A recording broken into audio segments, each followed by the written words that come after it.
Welcome to the Australian Christian Lobby's Voice for Values.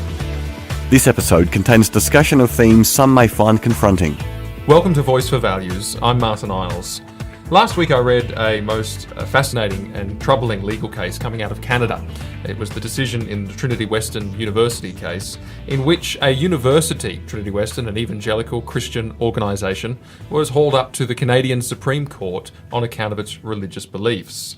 In particular, that university asked its students to sign up to Christian standards of behaviour and commit to those so long as they remained at the institution, because it is, after all, a Christian community institution. But that commitment that those students were signing up to included one to uphold the sanctity of marriage between a man and a woman in their life and in their conduct. And incredibly, on account of that commitment, there were law societies in British Columbia and Ontario who refused to accredit the university's law degree. And the university appealed to the legal avenues that are available there, and recently it got to the level of the highest court in Canada, which is the Supreme Court. And unbelievably, the Supreme Court agreed with the law societies. They agreed that the law societies could decide that that university's law degree may not be accredited because the beliefs espoused in that code of conduct were harmful to LGBTIQ people. Now, this is language that we hear more and more, that certain beliefs, particularly around sexuality, are harmful. And it's carrying out into so many changes in our culture, including legal changes and changes in the education system. We see same-sex marriage, changes around gender and transgenderism, understandings of family through surrogacy and so forth, sexuality and what it's for and what's good, homosexual, heterosexual and other minorities. And you know, the reaction against those who dissent is so often very powerful, even up to being taken to the Supreme Court, as in the Trinity Western case. The question we have to ask is what's going on in the West? What is driving this change? Where's it coming from? And how serious is it? I am joined today by the Australian Christian Lobby's Director of Research, Dr. Elizabeth Taylor, to talk about this important issue. Dr. Taylor, welcome to the program. Thank you, Martin. Nice to be here. Dr. Taylor, you heard my introduction there and the things that I described, and in particular that statement from the court, which I think many listeners will have heard before, that these beliefs are harmful. Now that seems to be an emerging narrative in our culture here in Australia as well. What's going on there? What is driving that? Yeah, there's an unusual belief system behind this, and a quote that comes to mind is from the Marquis de Sade, who was of the opinion that sexual appetites were as important to life as the appetite for food, and that these appetites needed to be gratified with equal abandon and without any moral confines.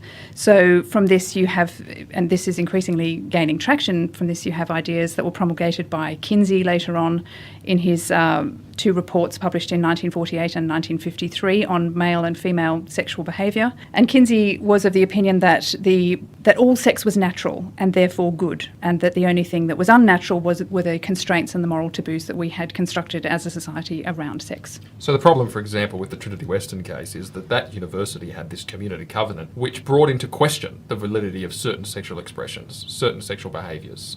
And that is, well, wrong according to this worldview, because all sexual expressionism, all sexual behaviour is good and needs to be liberated. Is that right? Yes, that's right. So it's rather a radical idea of Kinsey's. The interesting case with Trinity Western is that it's not just sexual minorities that would need to restrain themselves, of course. It's heterosexual people or heterosexually attracted people who decide to maintain sex for marriage. So that's the idea that there should be any restraint around sexuality in the case of Trinity Western affects people regardless of their sexual orientation. The idea that sex should be reserved for marriage, that's the premise that is being challenged in the case of that Canadian. And many Christians out there find themselves rubbing up against this worldview, or clashing with the worldview is probably a more accurate way to put it, because Christians tend to have a much more exclusive understanding of sexuality, of gender, of sex itself, of marriage, a much more exclusive and confined view, as we said just then. It isn't actually one that merely excludes homosexuals. It excludes heterosexual sexual practices as well, to the extent that they are not within the bonds of man, woman, marriage. We find ourselves clashing, therefore, with the worldview. Why is that? How do they characterise what we believe about this stuff? This is the result of 70 years of the sexual revolution working away to erode our boundaries around sex and to say that those boundaries are socially constructed, that those boundaries are damaging to the extent that they limit our individual freedoms, and particularly damaging for people whose sexual preferences fall outside what Gail Rubin described as the inner circle of acceptable sexualities. So Gail Rubin was a lesbian anthropologist who's still working in the US, and she challenged the idea, why should there be some sorts of sexuality which are okay, which are heterosexual, monogamous, reserved for marriage, and anybody else whose sexual preferences didn't fit that narrow profile should be marginalised or outside this inner circle of acceptable sexuality. So Gail Rubin founded one of the first lesbian S&M nightclubs in Chicago, I believe. And so obviously her sexual preferences fell outside the inner circle of acceptable sexualities. And so there's been increasing pressure from Kinsey in late 40s and 50s through various thinkers through the course of the sexual revolution until now. We've come to this strange position where we are agreeing with the Marquis de Sade that it's dangerous to limit sexual appetites. One of the things that's quite interesting about Kinsey when I was first reading him that was shocking was that you can only agree with his premise if you think sex is never damaging. And his premise was that the unhealthy aspects of sex, that sex itself was never damaging, that it was only our social constructions around sex that limited it to marriage and to heterosexual marriage and that denigrated other forms of sexual expression. He thought that this was very harmful and unnatural and not good. And that then feeds into a philosophy. So when you first read Kinsey, you have to then, I remember thinking, well, that's extraordinary because obviously we think some forms of sexual activity are damaging, and you would think of, sex with children, for example, or incest or bestiality. And I was thinking, to agree with Kinsey, you would have to agree that none of that was harmful. And then, of course, if you read further into Kinsey, you'll find that he's very supportive of all of those things because he's proposing a very radical thing, which is to dismantle the entire edifice of moral constraints and taboos around sex. Now, from a Christian point of view, we would think those restraints and taboos are there for our protection and particularly for the protection of the vulnerable. But Kinsey would say, no, freedom means getting rid of all of those constraints and all of those moral judgments so that all sexual activity is regarded as equally acceptable and good. So really these are two polarised worldviews where on the one hand you have people saying that they're being harmed because of the exclusive view of these things, they fall outside of that exclusive view, and on the other hand you say no, the exclusive view is there to stop people being harmed by going and doing the wrong thing. So there's a great conflict going on with the worldviews. I want to pick that up right after the break. We'll be back after this. Voice for Values at acl.org.au. Welcome back to Voice for Values. I'm Martin Isles. I'm joined today by the Australian Christian Lobby's Director of Research, Dr. Elizabeth Taylor.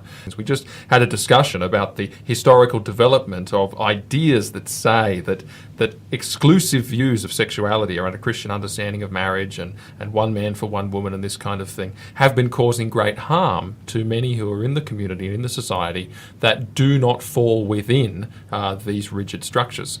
It is true, isn't it, that the concern that people like Kinsey have, and many philosophers and many political activists, is that this exclusive view of sexuality, this exclusive view of marriage that Christians hold, that it's one man, one woman, etc., it's heterosexual and so on, and it's for men and for women and gender is binary and all the stuff that goes around that, that these exclusive view has actually been adopted by Western culture for a very long time, and that means there's a whole category of people, which is potentially huge, who are suffering as a result of that because their proclivities and their interests and their orientations are being questioned and oppressed.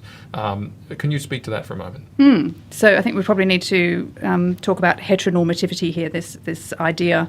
I'll tell you a bit about what that means and the definition of it, but it's important to notice that the view of heterosexuality as being the norm and gender congruence, which is the opposite of transgenderism, as also being normal and expected.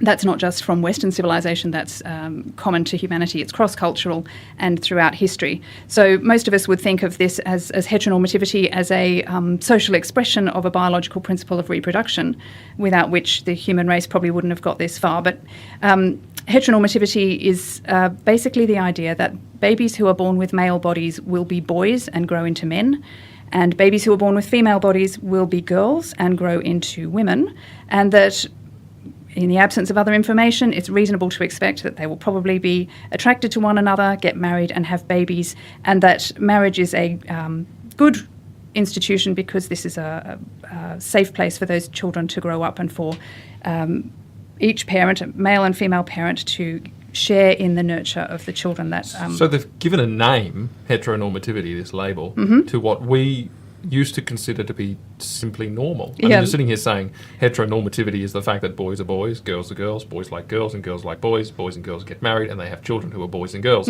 That is now called heteronormativity. It's been given a label. That's right. So it's quite funny because when you explain this to people who have never heard it before, mostly you're met with sort of a blank stare. Why do we even need a word for this? Because it's just the way the world is. But according to the advocates of this particular worldview, which we'll discuss in a bit more detail. Advocates for this worldview believe that, and it's postmodernist, believe that the world could be arranged in any number of ways, but that heteronormativity, the idea that these things are normal, then creates an other. So if one thing is normal, then things that differ from that are lesser. There's a hierarchy of values which prioritises and privileges the heterosexual and the gender congruent, and therefore heteronormativity, upon which our society is based, is inherently discriminatory and damaging. Well, it's oppressive. It's oppressive You're to oppressing LGBT a whole people. category of people who are now marginalised because they don't feel like they fit within that strict definition of heteronormativity, whether it's because their gender identity is different or whether because their sexual attraction is different or whatever that may, or their family structure is different somehow. They feel outside of the scope, so they're oppressed. Absolutely right. So they don't see their experiences reflected in mainstream culture. Romance novels in high school normally talk about boy-girl attractions, and that this is damaging to those who don't see their own experiences reflected in the So these people normal must be culture. damaged all day, every day, because they're constantly confronted with a society where male-female is the norm. Whether you look at the majority of couples walking down the street, whether you read the average novel in your library, wherever you go, whether you meet the average person who is from a particular family and they've got a mum and a dad, which is the norm, these people are institutionally oppressed on every hand by all of the features of our society. Absolutely. And this is the extent of the stigma that they suffer on a day-by-day basis. So this is the basis of the argument that society arranged on heterosexual principles, on heteronormative principles, is inherently hostile to people who have different experiences and different ideas of what is normal for them. So what do?